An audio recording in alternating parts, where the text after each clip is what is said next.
Maayong buntag mga kapamilya. Father Arnold po mula sa Jesuit Mission District sa Bukidnon. Samahan niyo po muna ako tayo magkapit, pandasal. May natanggap po akong text na ang sabi, may dalawang uri daw po ng tao. Ang mabubuti na naniniwalang sila ay makasalanan at ang iba naman naniniwala lamang na sila ay mabubuti. Naku po, sino po kaya tayo dun sa dalawa? Tayong lahat ay nagkakasala. Tayong lahat ay may kahinaan. Lahat tayo nangangailangan ng kapatawaran at kaligtasan. At masisimulan nga lamang po nating matanggap ang kapatawaran at kaligtasan kung handa tayong maging mapagkumbaba at lumapit pabalik kay Kristo. Parang katulad po ng taong may ketong na lumapit sa ating Panginoon at hindi nag-assume na karapat-dapat nga siyang pagalingin ni Kristo.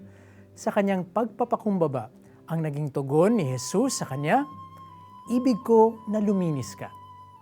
Kung tayo po ay lalapit sa ating Diyos at buong kababaang loob na humingi ng kapatawaran, hindi magdadalawang isip ang ating tagapagligtas na tayo ay patawarin. Dagdag pa rito, ipagkakaloob pa niya sa atin ang grasya na kailangan po natin para makapagsimulang muli. Kung nagkasala tayo, huwag mangamba dahil ang Diyos ay handa nang magpatawad sa atin. Hanggang sa susunod po muli, ako po si Father Arnold na nagpapaalalang sa paggising, huwag kalimutang manalangin.